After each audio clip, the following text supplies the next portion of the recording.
So dahil nga po sa huling kupunan na naglaro sa PBA Commissioner's Cup ang Philippine Cup champion na San Miguel Beermen, kaya naman inabangan talaga ng mga tao ang game nito nang dahil sa kagustuhan nilang makita ang performance ng SMB import na si Marcos Lee, dahil ikukumpara nila ito sa import ng TNT na si Bolbol.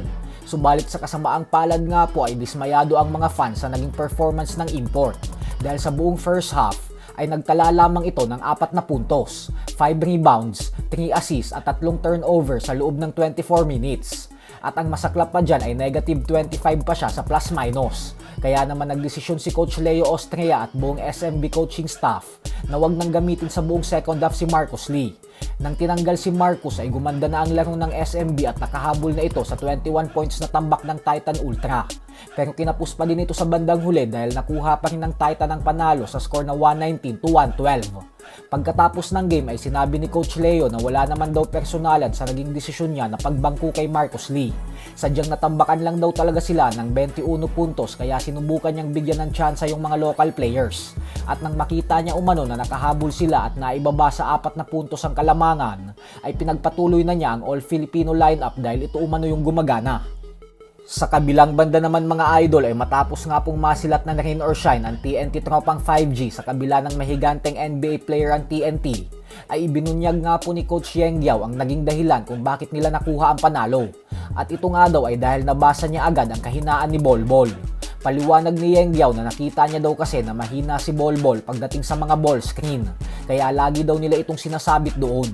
Tapos gumana umano yung iniipit nila ito sa corner. Pagdating naman umano sa mabilisan na atake, lalong-lalo na sa fast break at transition, ay hindi na daw nakakababa si Ball para dumepensa nang dahil sa kapansin-pansin na pagod na umano ito. Kaya sinamantala na daw nila ito. Ang problema din kasi kay Ball ay masyado niyang sinusubukang gawin lahat sa opensa, kung saan halos ayaw niya nang mamasa ng bola sa mga teammates niya. Dahilan kung bakit hindi na ito makapagdepensa ng maayos. Kaya kailangan niya talagang magtiwala sa mga kasamahan niya upang hindi siya mapagod ng husto. Samantala, pinatawan naman ng 2-game suspension si Glenn Cobuntin at 1 game naman para sa rain or shine import na si Jalen Johnson.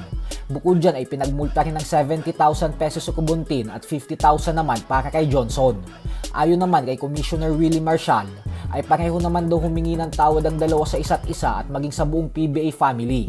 Halos maluha-luha pa umano si Cobuntin nang dahil sa pagsisisi nito, habang si Johnson naman ay nilinaw kay Kume na pumunta umano siya sa Pilipinas para maglaro at hindi para makipag-away. So hanggang dito na lang po muna tayo mga idol.